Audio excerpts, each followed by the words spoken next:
Baik, bismillahirrahmanirrahim. Assalamualaikum warahmatullahi wabarakatuh. Hari ini kita akan mempelajari tentang konsep dasar penelitian. Jadi ini pertemuan kali kedua kita setelah kemarin kita sudah kontrak ya. Silakan siapkan alat tulis untuk mencatat hal-hal yang penting yang menjadi poin-poin yang nanti akan didiskusikan pada pertemuan secara sinkronus. Oke, jadi di sini nanti ada beberapa hal yang kita akan bahas tentang konsep dasar penelitian, yaitu adalah pengantar, kemudian yang kedua adalah tentang ilmu pengetahuan, kemudian yang ketiga metode ilmiah, dan yang terakhir yaitu tentang dasar-dasar penelitian. Nah, kenapa sih seseorang itu harus meneliti? Ya, kenapa kok seseorang itu perlu meneliti gitu? Nah, jadi meneliti itu adalah sebuah upaya untuk menyelesaikan sebuah permasalahan yang dihadapi oleh masyarakat ya, masyarakat atau mungkin manusia itu sendiri gitu ya. Jadi penelitian itu pada hakikatnya adalah untuk menemukan sebuah solusi dari permasalahan yang dihadapi. Jadi meneliti itu berarti menghasilkan sebuah solusi ya, menghasilkan sebuah pengetahuan ya, menghasilkan sebuah manfaat ya, yang digunakan untuk mengatasi permasalahan individu ataupun kelompok masyarakat. Kemudian yang kedua yaitu tentang hasrat ingin tahu ya. Jadi meneliti itu karena adanya rasa penasaran ya, curiosity ya. Kalau orang menyebutnya adalah curiosity yaitu rasa ingin tahu. Jadi seseorang itu melakukan penelitian itu karena memiliki rasa ingin tahu. Kemudian yang ketiga, meneliti itu karena ingin menghasilkan satu kebaruan dari pengetahuan ya, dari solusi yang sebelumnya sudah ada, maka seseorang perlu melakukan sebuah riset atau penelitian. Nah, penelitian itu bisa dilakukan dengan cara yaitu pendekatan ilmiah ataupun pendekatan yang sifatnya non ilmiah. Ya, apa bedanya ilmiah dan non ilmiah ya? Ilmiah itu artinya dia menggunakan metode-metode ilmiah dalam pemecahannya. Kalau non ilmiah berarti tidak menggunakan tahapan metode-metode ilmiah. Nah, contoh ini ada contoh kasusnya. Adi sakit selama seminggu. Ya, jadi kalau kita menggunakan pendekatan ilmiah, maka untuk memecahkan kasus Adi sakit selama 1 minggu, maka tahapannya adalah apa? Yang pertama, periksa ke dokter. Ini kenapa si Adi sakit ini? Ya, maka dibawa ke dokter untuk diperiksakan. Kemudian oleh dokter diapakan? Oleh dokter kemudian dites laboratorium, dicek darahnya, dicek darahnya mengandung apa. Ya. Maka dilakukan tes laboratorium. Nah, setelah ketahuan, oh ini ternyata sakitnya adalah misalkan kekurangan sel darah merah misalkan ya, maka kemudian dilakukan perawatan atau pengobatan. Jadi ini namanya pendekatan ilmiah. Jadi ada kasus yang diselesaikan dengan cara ilmiah. Kesimpulannya Adi adalah sakit tifus. Kemudian pendekatan non ilmiah. Nah, non ilmiah itu penggunaan akal sehat, persepsi, prasangka, intuisi ya, penemuan secara kebetulan dan sifatnya adalah trial and error, coba-coba saja, itu pendekatan non ilmiah. Misalkan sakit kemudian dibawa ke dukun, diberikan air putih, disuruh untuk meminum, itu berarti pendekatan yang non ilmiah ya, tidak melalui pendekatan ilmiah. Kemudian misalkan seperti kisah ya, mungkin teman-teman sudah pernah dengar kisahnya batu ajaib ya, batunya Ponari, di mana itu bisa menyembuhkan berbagai macam penyakit. Itu juga pendekatan yang non ilmiah. Nah, berarti simpulannya ada Adi kurang sesajen, itu artinya hanya guyonan saja. Nah, apa perbedaan dari pendekatan ilmiah dan pendekatan non ilmiah ya? Maka di sini ada beberapa perbedaan. Yang pertama ya, kalau pendekatan ilmiah tentunya dia punya perumusan masalah yang jelas dan juga spesifik. Seperti tadi Adi sakit tifus, maka akan jelas bahwa sudah diidentifikasi melalui lab. Kemudian masalah merupakan hal yang dapat diamati dan diukur secara empiris ya. Jadi secara data itu sudah ada, secara uji cobanya. Kemudian jawaban permasalahan didasarkan pada data ya, berdasarkan hasil lab ya. berdasarkan hasil angka pengujian, gitu kan. Kemudian yang keempat, proses pengumpulan data dan analisis data serta pengambilan keputusan berdasarkan logika yang benar. Jadi menggunakan pendekatan logika yang benar. Kemudian kesimpulannya siap, terbuka, dan siap diuji oleh orang lain. Jadi kalau pendekatan ilmiah itu yang menemukan siapa, yang menguji siapa itu masih mungkin saja. Seperti contoh teorinya Albert Einstein itu ya, itu pengujiannya juga tidak dilakukan oleh Einstein tapi dilakukan oleh orang lain gitu. Kemudian non ilmiah itu adalah perumusannya kabur, abstrak ya, abstrak. Kemudian tidak bisa terukur secara empiris, bersifat supranatural atau dogmatis. Kemudian tidak diperoleh dari hasil pengamatan data di lapangan, melainkan hanya persepsi saja. Keputusannya hanya didasarkan pada pengumpulan data analisis yang logis. Kesimpulannya tidak bisa diuji ulang oleh orang lain ya. Ini adalah pendekatan yang sifatnya non ilmiah, mengada-ada. Kemudian ilmu pengetahuan. Nah, ilmu dari pendekatan ilmiah ataupun non ilmiah tadi sebenarnya nanti akan lahir sebuah pondasi berbentuk ilmu pengetahuan. Jadi ilmu pengetahuan itu sendiri dapat diartikan sebagai bangunan ya, bangunan atau akumulasi pengetahuan yang diperoleh sepanjang sejarah perkembangan pengetahuan manusia ya. Ilmu pengetahuan itu sebagai produk. Contoh misalkan kalian pernah melihat tentang teleskop ya. Teleskop itu banyak dikembangkan oleh para ahli ya. Newton membuat teleskop, kemudian Galilei juga membuat teleskopnya. Diawali oleh Galileo, kemudian Galileo dikembangkan kembali oleh Newton. Nah, itu adalah satu bentuk ilmu pengetahuan sebagai produk. Jadi ada satu produk yang bisa dilihat, atau mungkin pemikiran ya, bentuk-bentuk pemikiran itu juga bisa dikatakan sebagai sebuah produk dari pengetahuan ya. Kemudian pengetahuan yang diperoleh dari sebuah prosedur ilmiah ya.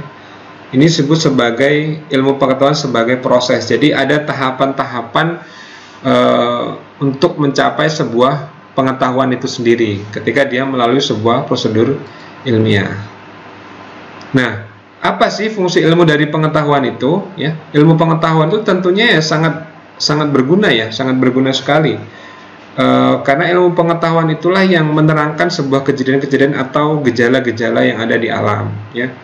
Orang sakit batuk, sakit pilek ya, maka dengan adanya ilmu pengetahuan bisa dicarikan, oh ini obat ini mengandung ini untuk mengobati penyakit pilek, nah misalkan itu adalah contoh pentingnya pengetahuan. Atau mungkin tentang gas beracun misalkan ya, kalau orang tidak mengetahui pengetahuan maka bisa jadi gas yang sebenarnya itu beracun dihirup, atau makanan yang sebenarnya mengandung racun itu dimakan, maka akan sangat berbahaya sekali.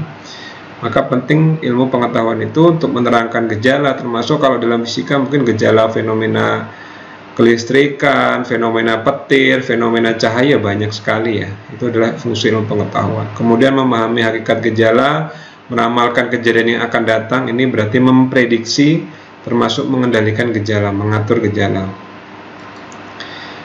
Kemudian ciri ilmu pengetahuan ya, ciri ilmu pengetahuan itu mempunyai objek kajiannya apa, tentang apa, itu juga harus jelas. Oh, ini tentang manusia, tentang hewan, tentang tumbuhan misalkan.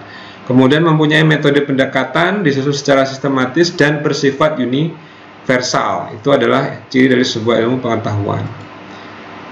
Nah, kemudian di sini ada sebuah bingkai.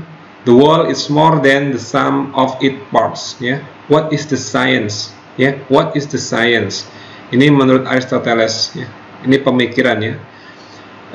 Metafisik ya. Jadi diawali dari sebuah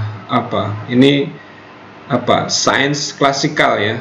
Diawali dari sebuah logika berpikir. Jadi kalau zamannya Aristoteles itu kan orang itu lahir dengan banyak pemikir-pemikir ya. Aristoteles, Plato itu kan orang-orang yang dianggap sebagai pemikir pada zamannya dan menjadi kiblat ya, kiblat terhadap aturan-aturan yang berlaku. Jadi menurut mereka, sains itu adalah logika, matematika, kemudian natural science seperti fisika, kimia, biologi, kemudian ada bingkai di atasnya itu adalah social science ya, ekonomi, sosiologi, dan antropologi, kemudian humanity ya, filosofi, histori, linguistik itu masuk di sini, kemudian di bingkai terluarnya itu adalah culture ya, culture, religion and art ya.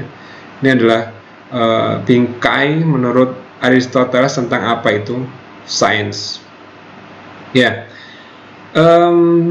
Ini adalah pengelompokannya ya, jadi dibagi menjadi science, object, and dominating method ya. Logic and mathematics ya, itu berarti sifatnya adalah abstrak, objek ya, number, proporsionalnya, kemudian bersifatnya deduksi. Kemudian natural science dan social science itu berada dalam satu tabel tahapan berisi tentang natural object dan social object ya, alam dan juga sosial ya. Semua sifat analisisnya adalah hipotetik dan deduktif. Kemudian humanities itu berarti kaitannya dengan cultural object ya, ide manusia, hubungan, bahasa ya. Ini maksudnya ke hermeneutis. Ini adalah bingkai sen menurut Aristoteles. Nah, sains dengan teknologi ya, apa itu perbedaannya sains atau pengetahuan dengan teknologi atau produknya? Dari segi objek ya, sains itu bisa dirubah ya, unchangeable, tidak bisa dirubah ya. Kemudian teknologi ini bisa berubah-ubah, bisa berkembang. Kemudian principle of motion ya, inside, ini outside, ini bergeraknya ke dalam, ini keluar. Kemudian berakhir ketika knowing the general, ketika semuanya sudah diketahui. Kalau teknologi yaitu knowing the concrete ya, diketahui ketika itu sudah real ya, konkret. Kemudian aktivitasnya sains itu berupa teori ya, dan berakhir di situ. Kemudian metodenya abstrak. Kalau teknologi ya, ini berarti kan berbentuk menghasilkan sesuatu ya, memodelkan sesuatu, memodelkan sebuah hal-hal yang konkret yang bisa terlihat ya, yang bisa digunakan teknologi kan. Prosesnya yaitu berupa konsep ya, conceptualizing. Kemudian ini kalau teknologi bersifat optimizing. Kemudian dari segi inovasi ini sifatnya discovery. Discovery itu berarti menemukan, invention itu sudah menemukan produk yang bisa digunakan ya, invention. Kemudian resultnya, hasilnya itu adalah berupa pernyataan ya, statement, pernyataan, hukum pernyataan. Kalau ini adalah perjalanan pernyataan itu sendiri. Kemudian perspektifnya lebih panjang, kalau teknologi lebih pendek. Nah, ini modern science versus teknologi. Jadi ini pengetahuan modern ya, ada science, research and development, baru di sini adalah bingkai teknologinya. Jadi science, research and development itu memang produknya adalah sebuah teknologi. Jadi pengetahuan yang dihasilkan itu adalah berupa teknologi yang bisa digunakan oleh masyarakat. Nah, ini adalah metode ilmiah. Jadi ini kita berarti kembali fokus di pendekatan ilmiah ya, mekanisme atau cara mendapatkan pengetahuan dengan pendekatan ilmiah ya. Prosedur yang didasarkan pada suatu struktur logis yang terdiri dari atas tahapan kerja. Yang pertama kebutuhan objektif, kemudian perumusan masalah, pengumpulan teori ya. Kemudian membuat hipotesis, mengumpulkan data, informasi, fakta, analisis data, kemudian menarik sebuah kesimpulan. Itu tahapan dari sebuah metode ilmiah. Nah, dan ini adalah scientific method ya. Scientific method pertama adalah diawali dengan sebuah tahapan membaca sebuah teori, kemudian mengobservasi ya. Berteori atau mengobservasi. Misalkan kita berteori tentang air hujan ya, air hujan misalkan mengandung zat asam ya, karena pengaruh dari udara ya, atau pengaruh dari polusi udara. Nah, maka ini adalah kita cari dulu teorinya, bagaimana